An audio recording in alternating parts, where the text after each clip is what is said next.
The NBA Pacific Division is no doubt the toughest division in the entire league, and this 2023 offseason just made it much more difficult. Here I will cover all of the crazy blockbuster trades and grade all 5 teams depending on how they did this offseason. Starting with one of the best teams in the league, the Phoenix Suns. After kind of getting whacked by 40 points again in the playoffs, the Suns knew that their time with Kevin Durant was limited. So why the hell not sacrifice their entire future so they can finally win a ring? Phoenix started aggressively, firing coach Monty Williams and then making a trade with the Wizards for superstar Bradley Beal. Now, many people didn't like the Suns' approach this offseason, but as a Phoenix fan, I thought they did pretty well. Beal had been a proficient scorer trapped in Washington for numerous years, but under a no-trade clause, he chose Phoenix. The Suns didn't lose much in return, handing over a washed-up Chris Paul, Landry Shamet, and then a bunch of useless draft picks. So Phoenix basically just became 2023's NBA super team, with Kevin Durant, Devin Booker, and now Bradley Beal, all known for their scoring abilities, mid-range shooting, and those gigantic paychecks they're getting. But it doesn't end there. If you watched the Suns last year, you'd notice they were missing 2 major things. First, defense. So they hired Frank Vogel, a defensive guru or something. And an even bigger problem was depth. Even though Phoenix was facing salary cap issues, many free agents were still interested in the Valley, even if they did take a pay cut. So they re-signed Damian Lee and Josh Okogie, and signed all of these guys, including Eric Gordon and free agency.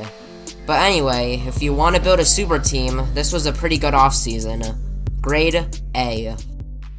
The LA Lakers. Well, after getting embarrassed and swept by the Denver Nuggets, I have no clue what's going on with LeBron James right now. Look, LeBron already has a scoring record, and there's not a huge chance that his son Bronny will even make the NBA, nevertheless join the Lakers, so why is LeBron still playing?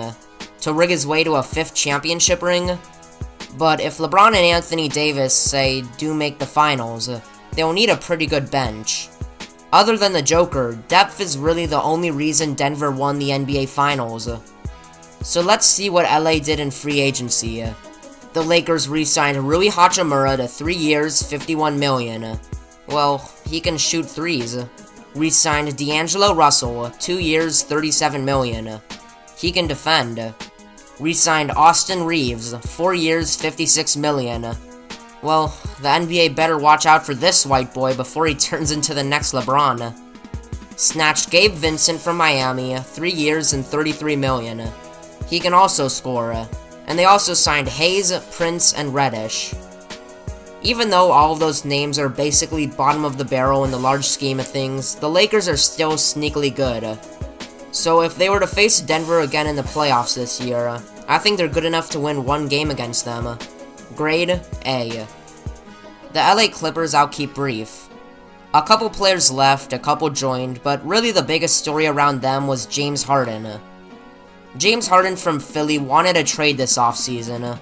The Clippers are by far the favorites to get him, since they have other veteran stars like Kawhi Leonard, Paul George, and Russell Westbrook.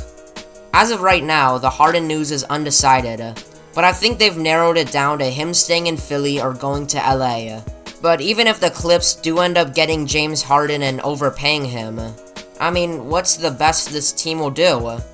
Harden, Leonard, George, and Westbrook will all probably pull a hamstring before the playoffs even begin, and then get bounced in the first round like the last 40 years. Those 4 players would have looked terrifying 5 years ago, but we've moved on, and they should all just retire and face the fact they'll never win a chip. Grade B-. Now let's talk about the Golden State Warriors. Dating back to last season, Jordan Poole and Draymond Green were having some beef. In fact, there was a leaked video where Draymond actually punched him in training camp. In the regular season, Jordan Poole was playing pretty well, but come playoff time, Poole was god-awful. He basically became the meme of the playoffs, who got benched like 20 separate times and then complained about it. Now, the relationship got so rotten that one of them had to go, either Poole or Green. Draymond was putting his foot down, and no, not on Domantas Sabonis, but he was ready to storm to Sacramento if things didn't work out. But luckily, the Warriors got a DM from the Wizards, the team that you send your players to if you don't want them anymore. So the Warriors sent Jordan Poole to the Wizards, and you'll probably never hear his name again until he retires. And thankfully, Draymond will stay in Golden State with a 4-year, $100 million deal. But the Warriors actually got something in return for Poole. That was Chris Paul.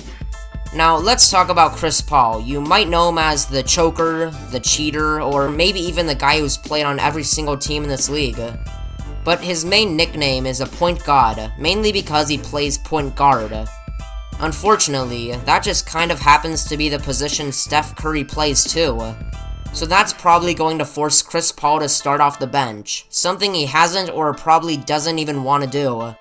There are some more problems arising with Paul, like how he's always injured, too old, and hell, the guy basically curses every team he joins. But Golden State did fix their toxic environment and are still championship contenders. Grade B+. Another championship contender, and I'm pretty sure the world isn't upside down, are the Sacramento Kings. Now, Sacramento did miss out on their chance with Draymond, who was really the missing piece they were looking for, but they were still pretty productive. Domantas Sabonis got a huge Supermax extension, 5 years and $217 million.